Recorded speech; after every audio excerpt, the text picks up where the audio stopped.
A lot of character, a lot of Daniel and some egos in the stands. Well, on Twitter they had hoped Danny Trejo would wave the green machete to start this race, but no. Biggity, biggity, biggity. Let's go racing boys. Takes off.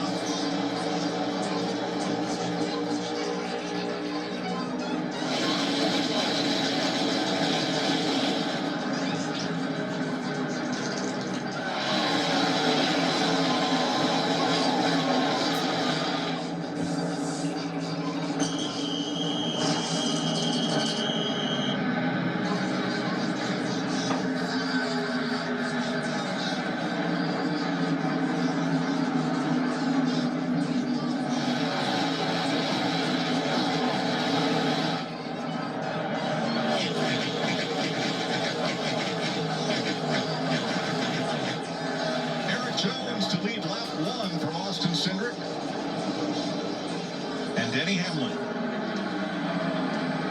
Saw a lot of guys taking it easy right there. Again, we learned a lot yesterday. What you don't want to do is take yourself out of this race, and certainly don't want to do it on the first start. Tyler Reddick has found his way to the top. That only took a lap and a half.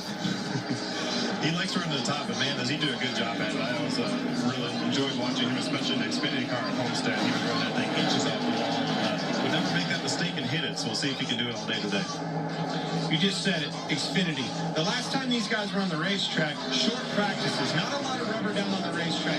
I would think this track's cleaned up, got some rubber down on the racetrack from that Xfinity race yesterday, probably catching a lot of these guys off guard, tiptoeing into this thing. He's like, I think it is, I think it's good. All right, we're good, let's go racing.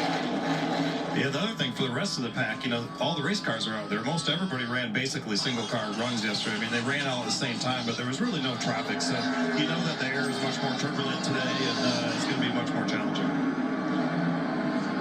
Tyler Reddick up for third. Now, Kurt Busch did his pass-through penalty, stayed on the lead lap as they come around. Now, this is what I like from an honorary starter. Danny Trejo has stayed up on the flag stand.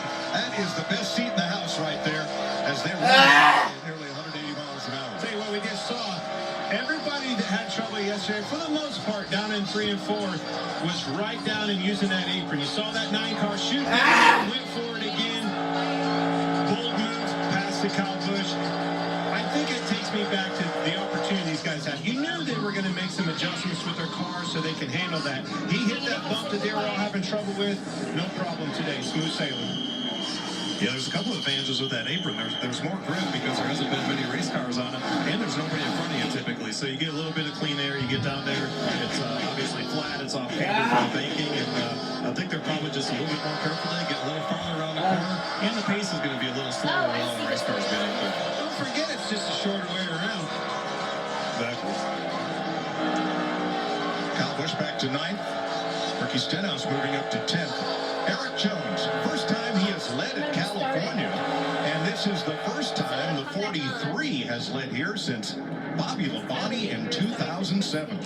I mean, I think that just shows you that things could possibly be a lot different this year with this race car. I know it's really early in the season, but last year I didn't see the 43 car qualifying out front and leading laps, and look at them out there. So I know they wanted this car to be a big equalizer, and I think it's definitely going to give some people opportunities to run up front that maybe haven't been on a regular basis before. Not to mention the off-season. You know, the off-season is time to regroup, try to figure it out, find your strengths and weaknesses, and make some adjustments. And I feel like they are.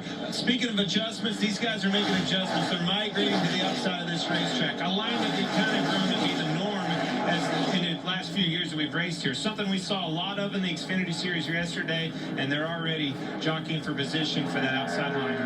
Eric Jones said he couldn't sleep last night, thinking about how the start of this race might play out. So far, so good for him. And for that, you saw that 16 briefly there. That's all right. Keep opening up car to car and a half each lap. Every driver I talked to after yesterday's practice and qualifying was on edge, very nervous about how their cars were going to handle in the race. Second place, Tyler Reddick. On the move. He was in turn 3, dusting up right up next to the wall, right up there last time by. He started 11th. Does not surprise me in the least, and it doesn't surprise his competition. I talked to a few of his competition drivers, and every one of them said, we want to go to the outside, or we're going to wait till Tyler goes up there and cleans it up first.